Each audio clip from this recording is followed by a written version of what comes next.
The Omega He Chose. A werewolf romance story. Opening, Luna's introduction. Hello, my beautiful dreamers.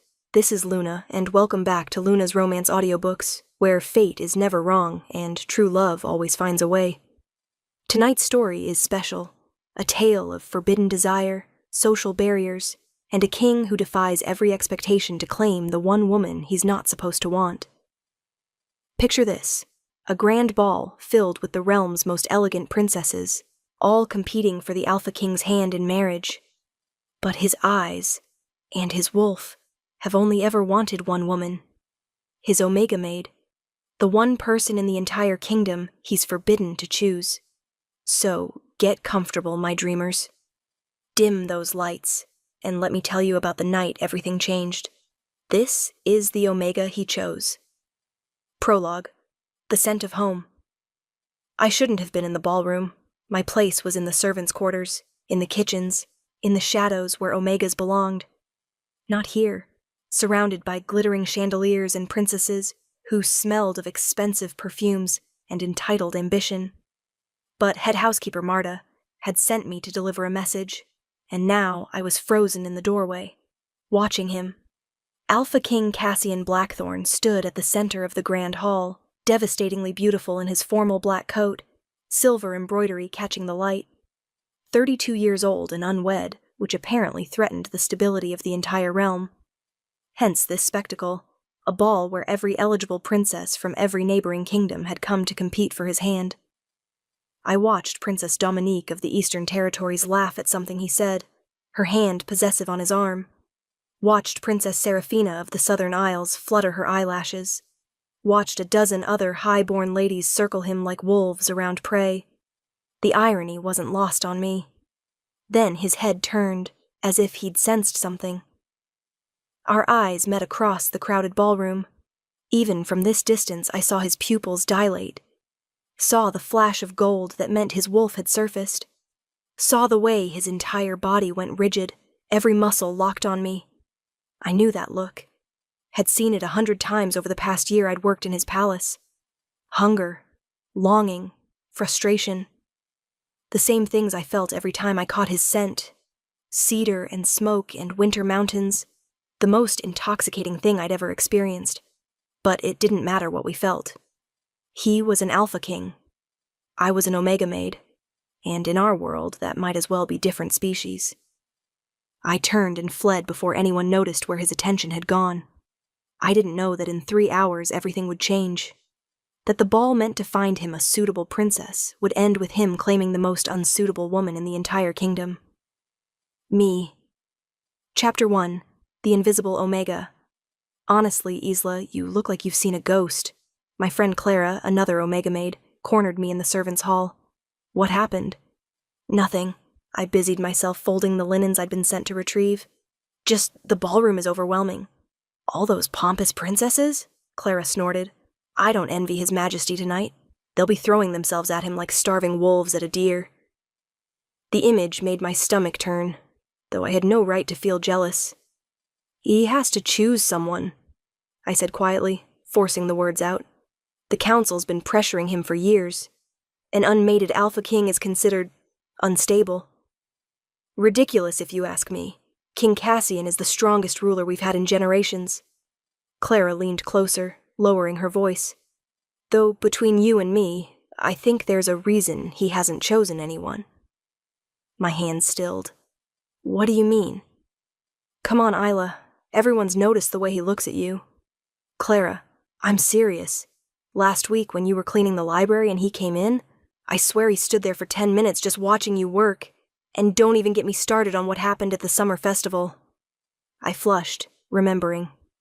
The festival where I'd accidentally brushed against him in the crowd, where his hand had caught mine for just a moment, where the mate bond had snapped into place so powerfully I'd nearly collapsed. I'd run. He'd let me go. Because we both knew it was impossible. It doesn't matter, I said firmly. He's a king. I'm a maid. End of story. But if you're mates, there's no proof of that. Lie. Complete lie. We both felt it, but neither of us had acknowledged it aloud. And even if we were, The council would never accept an Omega Luna Queen. You know that. Clara's expression softened with sympathy. It's not fair. Fairness has nothing to do with hierarchy. A bell chimed, the signal that the first dance was beginning. Back to work, I said, grateful for the interruption. Those champagne flutes won't polish themselves. But as I walked toward the kitchens, I couldn't shake the memory of his eyes finding mine across the ballroom, the way his wolf had recognized mine, the way everything in me had screamed mate, mine, ours. I was so lost in thought that I didn't notice the figure stepping out of the shadows until I walked directly into a broad chest. Strong hands steadied me, and that scent, cedar and smoke and everything I craved, surrounded me completely. Your Majesty, I jerked back, nearly dropping my basket of linens. I'm so sorry. I wasn't watching where...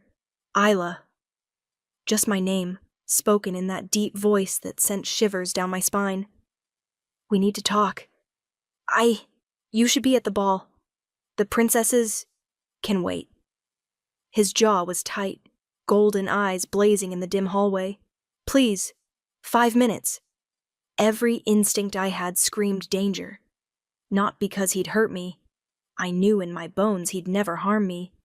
But because 5 minutes alone with him might shatter the careful control I'd been maintaining for months. Your Majesty, it's not appropriate. I'm aware.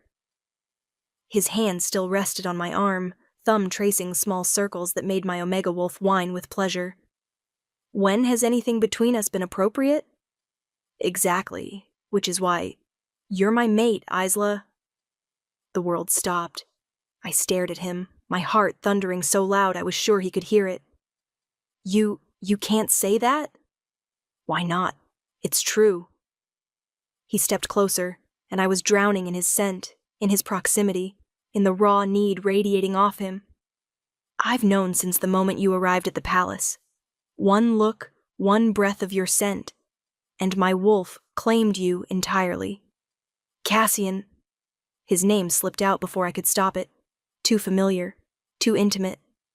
His eyes flashed molten gold at the sound. Say it again. I can't. You're the king. I'm... Mine. The alpha command in his voice made my knees weak. You're mine, Isla. And I'm done pretending otherwise. The council will never... I don't care what the council wants. The princesses are not you. His hand cupped my face, and I couldn't help but lean into his touch.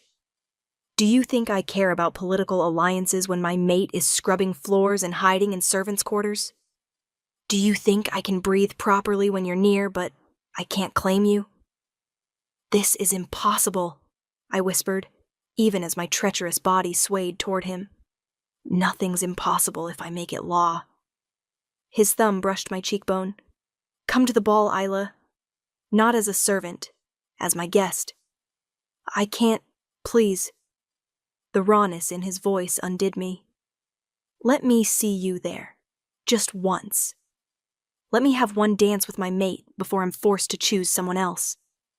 It was foolish, reckless, would cause a scandal that could topple kingdoms. But looking into his eyes, feeling the mate bond thrumming between us like a living thing, I found myself nodding. One dance, I breathed. His smile was devastating. One dance. Then he was gone, disappearing back toward the ballroom, leaving me trembling in the hallway. What had I just agreed to? Chapter 2. Transformation. You've lost your mind, Clara declared, hands on her hips, as she surveyed the disaster that was my preparation. Absolutely lost it. I know. I stared at my reflection in the small mirror. My work dress was clean but plain, my hair a simple braid, my hands roughened from years of labor. I look ridiculous.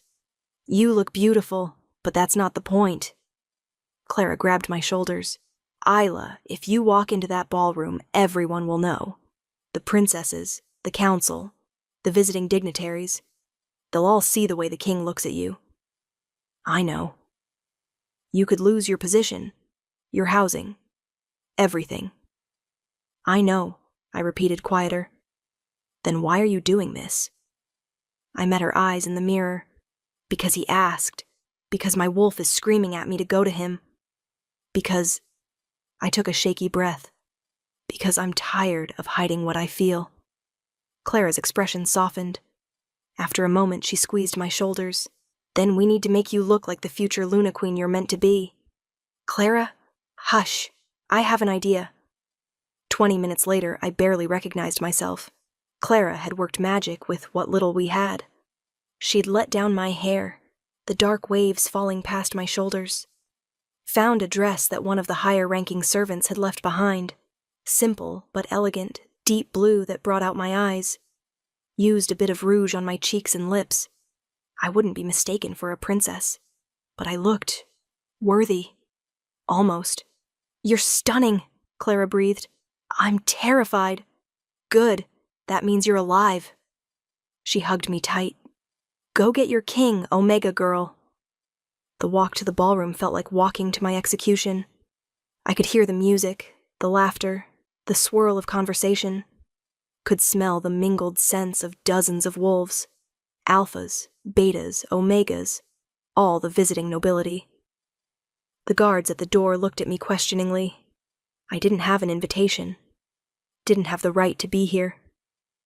His Majesty requested my presence, I said, lifting my chin despite my shaking hands. They exchanged glances. Then, miracle of miracles, stepped aside. The ballroom was even more magnificent from inside, all crystal and candlelight, sweeping architecture and elegant wolves in formal attire. I felt like an imposter immediately. Then I caught his scent, and nothing else mattered. Cassian stood near the center of the room, Princess Seraphina hanging on his arm as she chatted with a group of nobles. But his head snapped up the moment I entered, his gaze finding mine with unerring accuracy. The look in his eyes stole my breath. Heat, possession, pride. He said something to the princess, gently but firmly removing her hand from his arm. Started walking toward me, the crowd parting before him automatically. Every eye in the room turned to see what had captured their king's attention. What they saw was an Omega maid in a borrowed dress. The whispers started immediately. Who is that? Is that one of the servants? Why is she here? Look at the way he's looking at her. Cassian reached me, and the rest of the room ceased to exist. You came, he said softly, reverently, like I'd given him an incredible gift. You asked. His hand extended. May I have this dance? I stared at his offered hand, my heart pounding.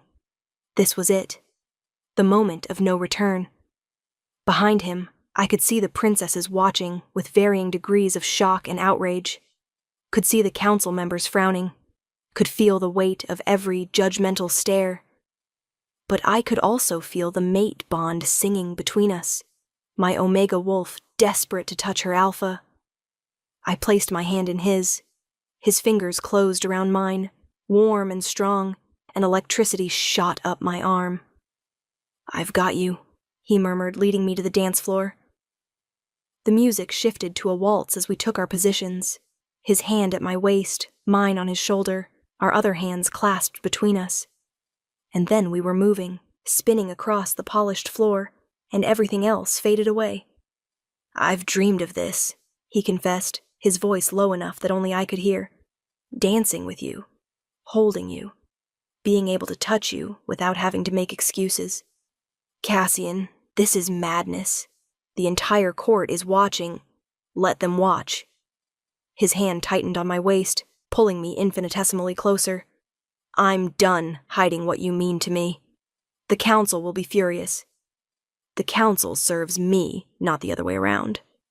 The princesses are not my mate. His eyes bored into mine, golden and intense. You are, Isla. Only you. My wolf claimed you the moment he saw you, and nothing, not politics, not tradition, not hierarchy, will change that. It's not that simple. It is exactly that simple. We spun, and his scent wrapped around me like a claim. I love you, Isla. I've loved you since you spilled tea on my favorite book and apologized so profusely, I thought you might pass out. I've loved you since I watched you rescue a wounded bird from the gardens and nurse it back to health. I've loved you through every moment I've had to pretend I didn't know you were my fated mate. Tears pricked my eyes. Cassian. Say you feel it too, please. Even if nothing can come of it, I need to hear it. Just once. The raw vulnerability in his voice shattered my defenses. I love you, I whispered. I've loved you so long, I can't remember when it started.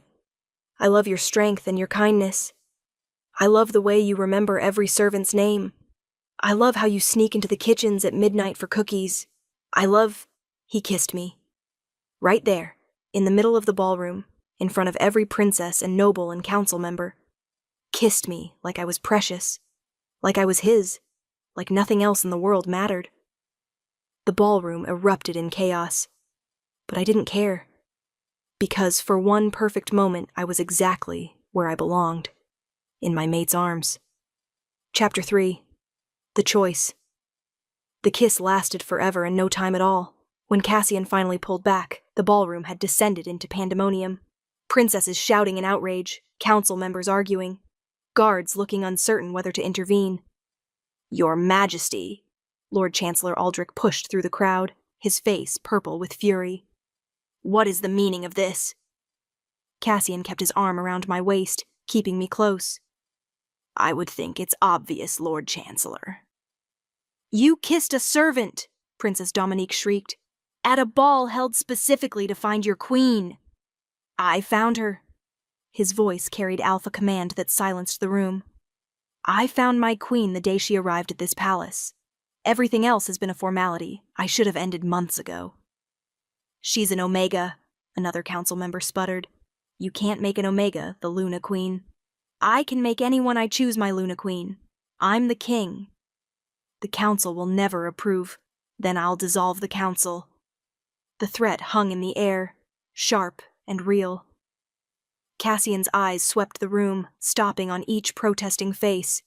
I've played your games for years, attended your balls, entertained your political matches, pretended to consider princesses I had no interest in.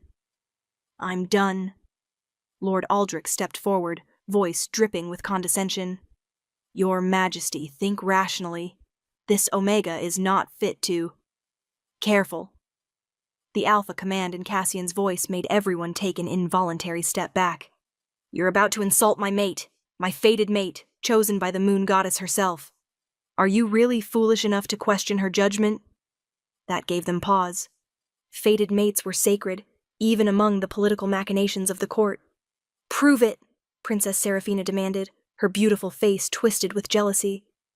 Prove she's your fated mate, and not just some Omega you've been amusing yourself with. Rage flickered across Cassian's features, but I placed a hand on his chest, feeling his rapid heartbeat beneath my palm. It's okay, I murmured.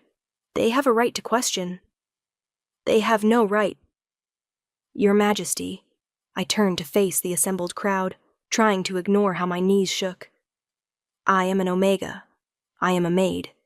By all traditional standards, I am entirely unsuitable to be your Luna Queen. I took a breath. But I am also his fated mate. I've felt the bond since the moment we met. I've tried to ignore it, tried to stay in my place, tried to do what was expected of me. Then why didn't you speak up before? Lord Aldrich demanded. Because I was terrified. The admission hung in the air. Because I knew what claiming a king would mean. The scrutiny, the hatred, the constant whispers that I'm not good enough, not worthy, not suitable. I lifted my chin. But tonight my mate asked me to dance, and I'm done hiding. Pretty speech, Princess Dominique sneered, but words don't prove a mate bond. No, Cassian agreed. This does. He tilted his head, exposing his neck. The ultimate sign of trust from an alpha to his mate. Mark me, he said softly, his eyes on mine. Right here, right now. Prove to everyone that you're mine, and I'm yours. The room gasped. Marking was sacred, permanent. It would bond us irrevocably, broadcast to every wolf in the realm that we were mated. Cassian, you don't have to. I want to. I should have done this months ago. His hand cupped my face. Mark me, Isla. Claim me as yours. Let everyone see that the moon goddess chose you for me. My omega wolf surged forward, desperate, needy. The instinct to mark, to claim, to complete the bond was overwhelming. But I hesitated. If I do this, there's no going back. They'll hate me. They'll make your life difficult. They'll adjust or they'll leave. His thumb brushed my lower lip. You are my choice, Isla. Not because of politics or alliances or bloodlines, because you're you. Because you're kind to wounded birds, and you make terrible jokes when you're nervous and you blush every time I catch you staring at me. I don't stare. You absolutely stare. His smile was soft, and I love it. I love you. So please, my omega, my mate, my future queen, mark me. The bond between us pulsed, golden and perfect. I rose on my tiptoes, my lips brushing his jaw, trailing to the spot where his neck met his shoulder. I love you, I whispered against his skin. Then I bit down. The marking was instinctive, my canines extending, piercing his skin, leaving my claim visible for all to see. Power rushed through me, the bond snapping into place completely, our souls intertwining until I couldn't tell where he ended and I began. Cassian's groan was pure satisfaction, his arms tightening around me. When I pulled back, my mark gleamed on his neck, silver and permanent. His, mine, ours. The ballroom had gone completely silent. Then, slowly, one guard dropped to his knee.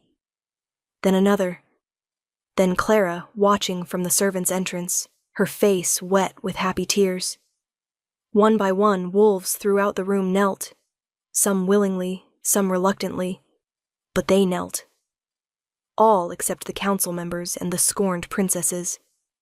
"This is an outrage," Lord Aldrich declared. "The council will not recognize.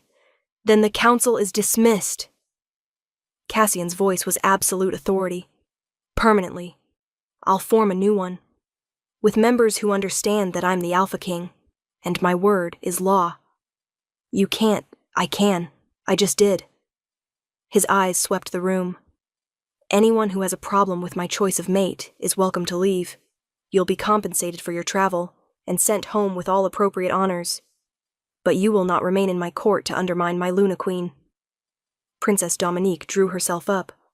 This is a disgrace. My father will hear of... Your father will be informed that I've found my fated mate, and the alliance discussions are concluded. Cassian's tone left no room for argument. Safe travels, princess. One by one, the princesses swept from the room in various states of outrage.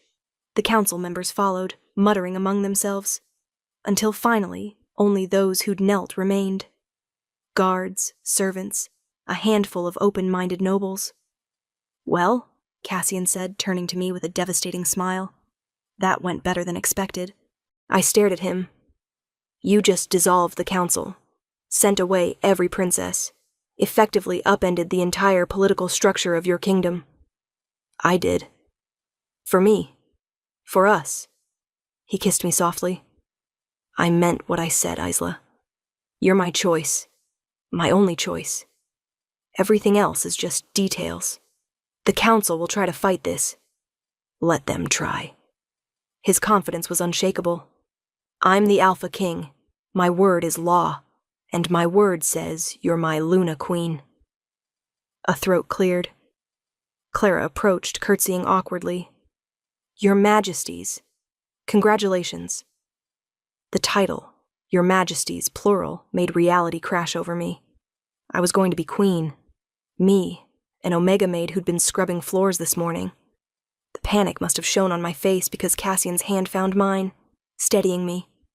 One step at a time, he murmured. We'll face everything together. I looked up at my mate, my king, and felt the bond between us strong and sure. Together, I agreed. But I didn't know that the real challenges were just beginning, that there were forces in play beyond scorned princesses and angry councils, that claiming a throne was easy compared to keeping it. Chapter 4. The Omega Luna. The next morning I woke up in the Queen's chambers. Not my servants' quarters. Not a dream. The actual Queen's chambers, with silk sheets and a view of the gardens, and Cassian's arm draped possessively around my waist. "You're thinking too loud," he murmured sleepily, pulling me closer. "I can feel your anxiety through the bond. I'm about to have breakfast with your new council, as Luna Queen, when yesterday I was polishing silver. And you'll be magnificent." He kissed my shoulder, right over where I'd marked him last night. His own mark on my neck tingled in response. We'd completed the bonding after the ball, in private, and the memory still made me blush. They'll love you. They'll tolerate me because you're forcing them to. Some will. His honesty was brutal, but appreciated. Others will genuinely support us. The key is figuring out which is which. A knock at the door interrupted us. "Your Majesties," a nervous voice called. "Lord Regent Thaddeus has arrived for the emergency council meeting." Cassian's jaw tightened. I suppose we can't hide in bed all day. As Luna Queen, I'm fairly certain I'm supposed to discourage that behavior. His laugh was warm against my skin. As Luna Queen, you're supposed to support your king in all things, including strategic bed-based decision-making. That's not how queenly duty works. He silenced me with a kiss that made my toes curl. When he finally pulled back, we were both breathless. "Ready to face the wolves?" he asked. I thought about all the judgmental stares, the whispered insults, the challenges ahead. Then I felt our bond, golden and unbreakable. With you, always. The council chamber was full of unfamiliar faces. Cassian had moved quickly to replace the old council with wolves he trusted. But I could still feel the tension, the uncertainty about having an Omega as their Luna Queen. "Lord Regent Thaddeus," Cassian greeted the elderly wolf at the head of the table. "Thank you for coming on such short notice." "Your Majesty," Thaddeus bowed, then turned to me. His gaze was assessing, but not unkind. "Luna Queen Isla. Congratulations on your bonding." The formal acknowledgement of my title made several council members shift uncomfortably. "Thank you, Lord Regent." We took our seats, Cassian at the head of the table and me at his right hand. The symbolism wasn't lost on anyone. "I've called this meeting to address the concerns I'm sure many of you have," Cassian began, "about my choice of mate and what it means for the kingdom." "With all due respect, Your Majesty," a younger council member spoke up. "Lord Brennan," I thought. "The concerns aren't just ours. Word is spreading to the other kingdoms. Many are questioning your judgment." "Let them question." Cassian's voice was steel. "My mate was chosen by the moon goddess herself. Anyone who questions that questions her will." "But tradition states..." "Tradition also once stated that Omegas couldn't own property or speak in council meetings," I interrupted quietly. All eyes turned to me. Tradition isn't law. It's just what we've always done. Maybe it's time we did things differently. Lord Thaddeus studied me with interest. "You propose changing centuries of hierarchy? I propose judging wolves by their abilities, not their designation." I met his gaze steadily. An Omega can be strong. A Beta can lead. An Alpha can show compassion. What matters is the individual, not the label we assign them. "Revolutionary thinking," Thaddeus murmured. "Dangerous thinking," Lord Brennan countered. "If we start dismantling the hierarchy..." "We start creating a stronger kingdom," Cassian finished. "One based on merit, not birthright. One where any wolf can rise to their full potential." His hand found mine under the table. My Luna Queen is living proof of that. She has gifts that transcend designation, compassion, intelligence, a ability to connect with all wolves, regardless of rank. "Pretty words," another council member, Lady Morgana, said sharply. "But how does an Omega with no political training, no diplomatic experience, no knowledge of governance possibly qualify to be Luna Queen?" It was a fair question, even if the delivery was harsh. "She learns," Cassian said simply. The same way I learned when I became king at 21 after my father's death. The same way any of us learn. By doing, by listening, by having advisors we trust to guide us. His eyes swept the table. That's what a council is for, isn't it? To advise and support their rulers. Some of us remember when councils actually had power, Lady Morgana muttered. And some of us remember when Alpha Kings made decisions in their kingdom's best interest, not the council's, Cassian shot back. The tension ratcheted up several notches. I squeezed Cassian's hand gently, feeling his frustration through our bond. May I say something? I asked quietly. All eyes turned to me again. I know I'm not what you expected in a Luna Queen. I know I don't have the training, or the bloodline, or the experience. I took a breath. But I love this kingdom. I've spent the past year serving in the palace, and I've seen every level of our society. The servants who work themselves to exhaustion, the guards who protect us, the craftsmen who build our world. I've seen struggles the nobility never notices because they don't affect your daily lives. Lady Morgana's expression shifted slightly. I don't claim to have all the answers, I continued, but I do have perspective you're lacking. And I have something else. I have your king's absolute trust, his strength, his protection. My eyes found hers. You can work with me, help me learn, guide me to be the Luna Queen this kingdom needs, or you can fight me every step of the way and weaken us from within while our enemies watch and wait. The choice hung in the air. Lord Thaddeus broke the silence. The girl has spine. And she's not wrong about perspective. When was the last time any of us actually spent time in the servants' quarters? Or the working districts? That's not our role. Maybe it should be. Thaddeus looked at Cassian. Your Majesty, I move that we formally recognize Luna Queen Isla and pledge our support to help her transition into her role. Seconded, another council member said. Lady Morgana looked like she'd bitten into something sour, but she nodded. Agreed. Though I reserve the right to say I told you so, if this ends in disaster. Fair enough. Cassian's relief flowed through our bond. Then it's settled. My maid is recognized as Luna Queen, and this council will support her education in governance and diplomacy. As the meeting continued, discussing territories and trade agreements, and a dozen other complex issues, I felt overwhelmed but not hopeless. This was my life now, my role, my responsibility. And with Cassian beside me and the bond between us strong, I could face it. Even when, halfway through the meeting, a messenger burst in with urgent news. Your Majesty, Lord Chancellor Aldrich has gathered the old council members and several noble families.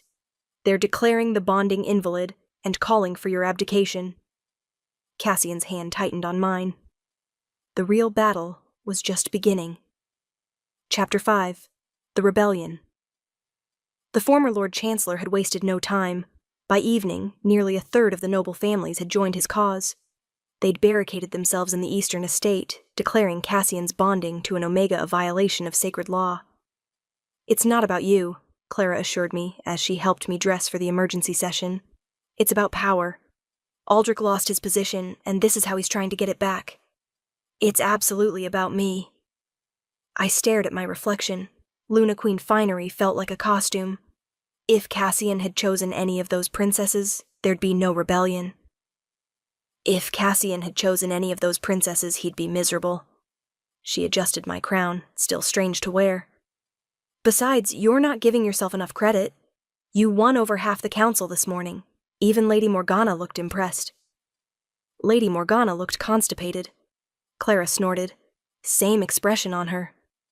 Despite everything, I smiled. Then Cassian's presence filled the bond, urgent and commanding. Come to the throne room. Now. I arrived to find chaos. The throne room was packed with nobles, guards, servants, everyone talking over each other. Cassian stood before his throne, radiating alpha authority, but even he looked strained. His eyes found mine across the room, and relief flashed through our bond. Luna Queen Isla, he called, and the room quieted. Please, join me. I walked through the crowd, feeling every judgmental stare. When I reached him, his hand immediately found mine, the contact steadying us both. "Lord Regent," Cassian addressed Thaddeus, "what's the latest?" "Aldrich's forces have grown to 40 families, roughly 30% of the nobility. They're demanding you annul the bonding and choose a suitable mate within 30 days, or they'll secede from your kingdom and form their own." Murmurs rippled through the crowd. "They can't do that." "Actually, they can," Lady Morgana interjected. "The Accords of 1702 give noble families the right to secede if they believe the crown has violated sacred law. Bonding with a fated mate isn't a violation. They're claiming the moon goddess wouldn't choose an Omega for an Alpha King," Thaddeus explained grimly. "That Isla must be a false mate, perhaps using magic or manipulation." Rage surged through our bond so powerfully I gasped. Cassian's eyes flashed pure gold. "If anyone, anywhere, suggests my mate used anything other than her natural goodness to earn my love, they'll answer to me personally." The threat hung heavy in the air. "Your Majesty," Lord Brennan spoke up carefully, "perhaps we could provide proof?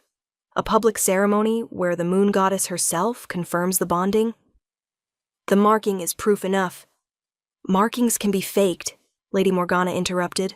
"Rare, but possible with certain magics." I felt sick. "I didn't fake anything. We know that." Cassian pulled me close. "But Aldrich is spreading doubt. We need to counter it definitively." "How?" I asked. Thaddeus stepped forward. "There's an ancient ritual, the moon's testimony. The bonded pair stands before the assembled kingdom under the full moon, and if their bond is true, the moon goddess herself will bless them with visible light. And if she doesn't, then the bonding is declared false and must be dissolved." My blood ran cold. "When's the next full moon?" 3 days. 3 days to prepare for a ritual that would either confirm our bond or destroy everything. Through our connection, I felt Cassian's determination. We have nothing to fear. Our bond is real, but also his worry. What if something goes wrong? "We'll do it," I said aloud, lifting my chin. "The moon's testimony. 3 days from now. Let the entire kingdom watch." Cassian's pride and love surged through the bond. "Then it's settled," Thaddeus declared. "Word will be sent to all territories. In 3 days, the moon goddess will speak." As the crowd dispersed to spread the news, Cassian pulled me into a private alcove. "You didn't have to agree to that," he said softly. "We could have fought Aldrich's rebellion without—" "No, we couldn't. Not without bloodshed." I cupped his face. "This way, the goddess herself ends the argument. No one can dispute her judgment." "And if she's silent? If for some reason the light doesn't come?" "It will." I had no idea where this certainty came from, but it filled me completely. "We're fated mates, Cassian. The moon goddess chose us. She won't abandon us now." His kiss was fierce, desperate, full of love and fear in equal measure. 3 days, he whispered against my lips. Then no one can ever question us again. I hoped he was right. But that night, alone in our chambers, I couldn't shake the feeling that Aldrich had one more trick planned. Something that would make the moon's testimony the least of our worries. Chapter 6. The Poison. The attack came 2 nights before the ritual. I was in the gardens, trying to calm my nerves with a midnight walk, when the scent hit me. Wrong, chemical, burning, poison. I turned to run, but hands grabbed me from behind. A cloth pressed over my mouth and nose, reeking of something sweet and cloying. My wolf roared, but my body went limp. The last thing I heard before darkness claimed me was Cassian's anguished howl through our bond. I woke to the smell of silver and wolfsbane. My eyes cracked open to find myself in a stone cell, wrists bound with silver chains that burned my skin. Every breath hurt, every movement agony. Awake, I see. Lord Aldrich stepped from the shadows, his expression cold. Good. I'd hate for you to miss this.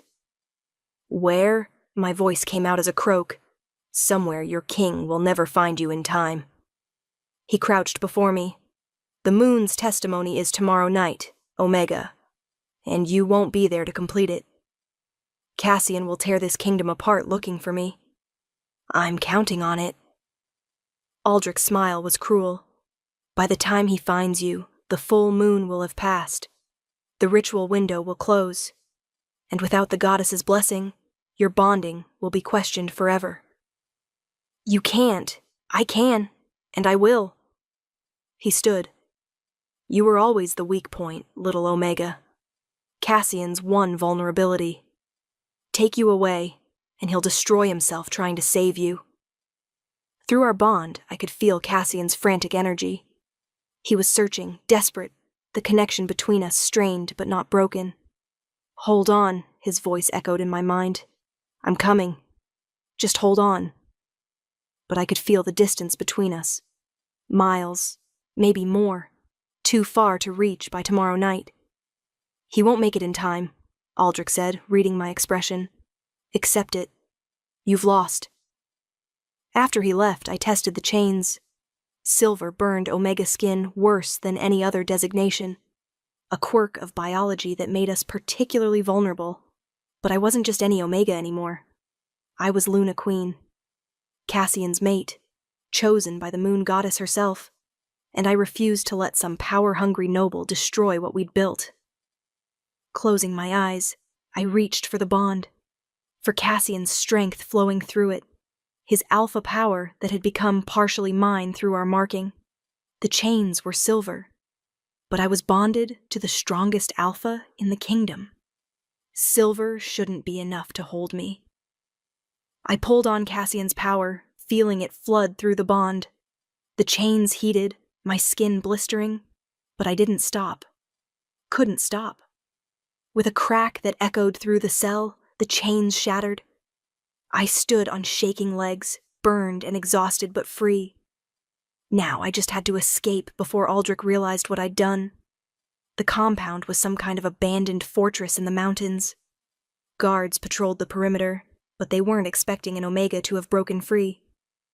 I used that to my advantage. Staying low, moving quietly, I slipped past 3 different patrol routes. My wolf, usually so submissive, was fierce now. Protective of our mate, of our bond, of the future we'd claimed. I was almost to the tree line when someone shouted, "The Omega! She's escaped!" I ran. Through the forest, over rocks and roots, my bare feet bleeding, but my determination absolute. Behind me, guards gave chase, their wolves faster and stronger. But I had something they didn't. I had a mate who could feel my location through our bond.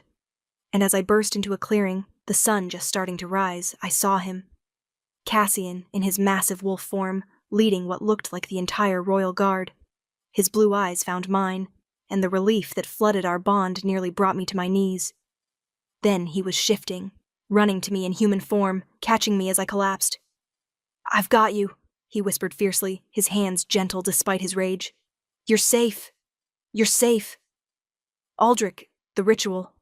I know. We have time." His arms tightened. "We have time, Isla. The moon doesn't rise until tonight." Behind us, his guards were capturing Aldrich's men. The rebellion was over. "How did you find me?" I asked, my voice weak. "The bond. It's stronger than any poison or distance." His forehead pressed to mine. "You're my mate. I'll always find you." As the sun rose fully, I saw Aldrich being dragged before us, defeated. "You've committed treason," Cassian said coldly, "kidnapping the Luna Queen, attempting to sabotage a sacred ritual, rebellion against your rightful king. She's not Luna Queen. She is." Cassian's alpha command was absolute, and tonight, the moon goddess will prove it to everyone. Aldrich's expression crumbled as he realized he'd lost. "Guards," Cassian ordered, "take him to the cells to await trial. Treason carries a death sentence." As they dragged the former Lord Chancellor away, Cassian turned his full attention to me. "Can you stand?" "With help." He lifted me effortlessly, cradling me against his chest. The royal healers will tend your burns. We'll get you fed, rested. Cassian. I cupped his face, feeling the tremor in his hands. I'm okay. We're okay. You could have died. His voice cracked. If you hadn't broken free, if I hadn't found you in time. But you did, because we're bonded, because the moon goddess chose us. I kissed him softly. Have faith. His answering kiss was desperate, claiming, full of residual fear and overwhelming relief. Tonight, he promised against my lips. Tonight we prove to everyone that nothing can break what we have. I believed him. And as the full moon rose that evening, the entire kingdom gathered to watch. I stood beside my king and faced our destiny together. Chapter 7. The Moon's Testimony.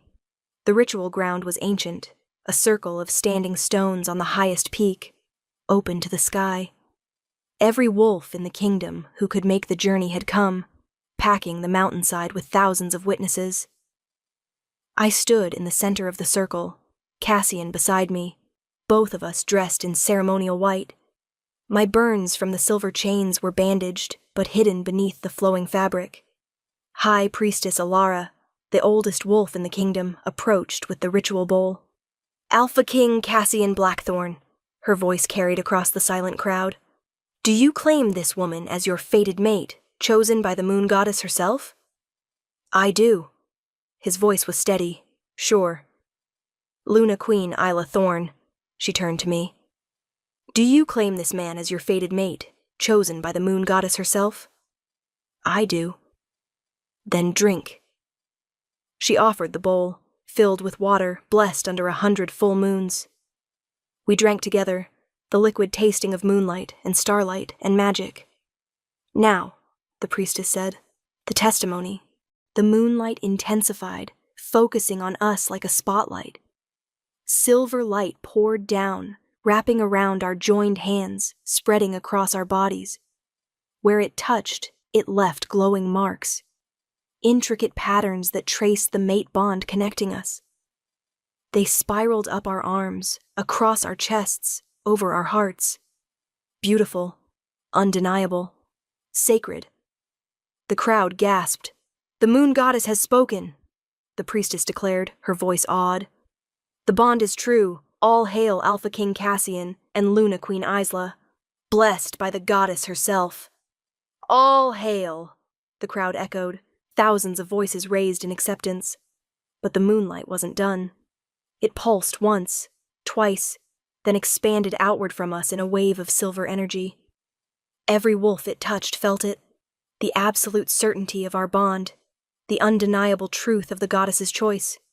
When it faded, the glowing marks on our skin remained, permanent proof that we were fated mates. Cassian pulled me into his arms, and the crowd erupted in cheers. We did it, I breathed against his chest. You did it. He pulled back to look at me, his eyes wet.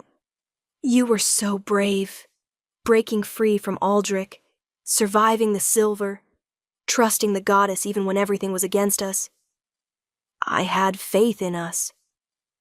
So did I. His kiss was gentle, reverent. My Omega, my mate, my queen. The titles that had once seemed impossible now felt right.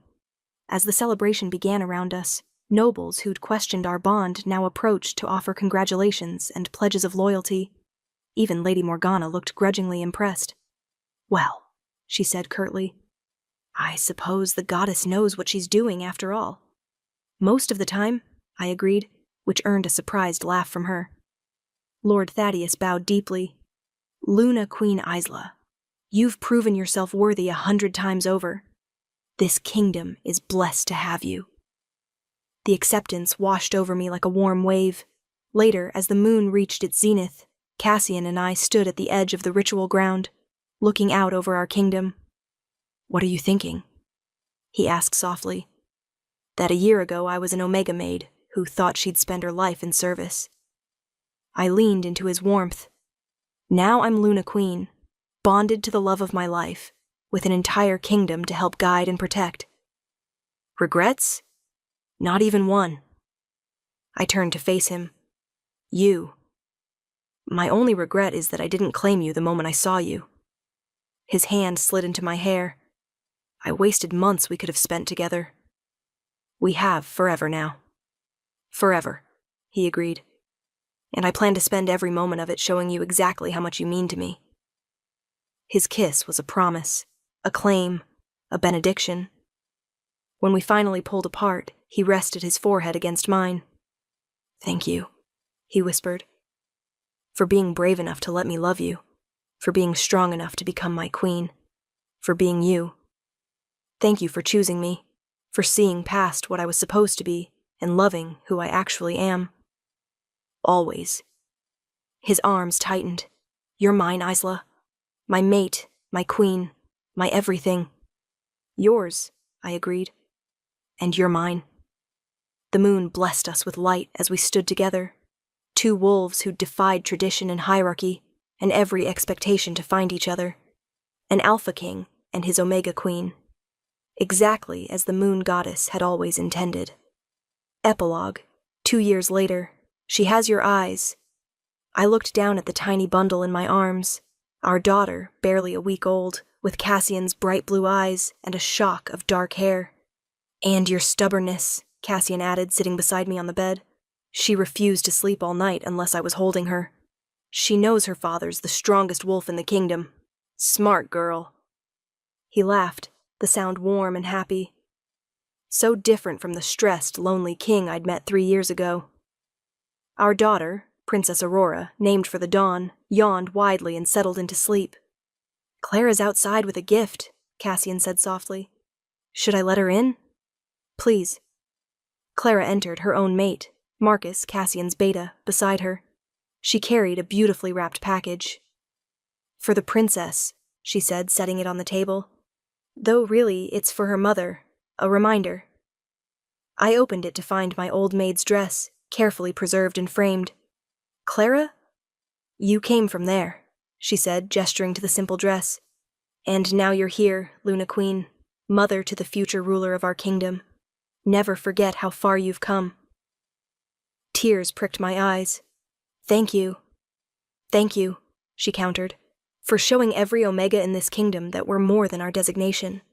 Applications to the new Omega Leadership Program have tripled this year. That program was my pride and joy, creating opportunities for Omegas to enter fields previously closed to them.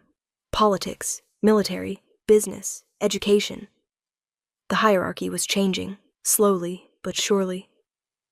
After they left, I settled Aurora in her crib, watching her sleep peacefully. What are you thinking? Cassian asked, wrapping his arms around me from behind. That 3 years ago, I never could have imagined this life. Regrets? I turned in his arms, feeling our bond pulse with contentment and love. Not even one. His kiss was soft, perfect. I love you, my Omega Queen. I love you, my Alpha King. Outside, the kingdom we'd fought so hard to change together thrived. Inside, our daughter slept peacefully, living proof that love could transcend any barrier. And between us, the mate bond glowed eternal. A gift from the moon goddess to two wolves brave enough to choose each other. An Alpha King who'd defied every expectation. And the Omega maid he'd chosen over all the princesses in the realm. Our fairy tale. Our truth. Our happily ever after. Luna's closing, and that, my beautiful dreamers, is the story of Cassian and Isla, an Alpha King who found his true queen in the most unexpected place. Did this story touch your heart? Did you feel the magic of their bond? Then show me some love. Hit that like button, drop a comment telling me your favorite moment, and subscribe to Luna's romance audiobooks so you never miss a tale of true love. I want to know, would you have had the courage to mark the king in front of the entire court? Would you have broken free from those silver chains? Tell me in the comments. And speaking of courage, our next story is going to test every boundary you thought you knew.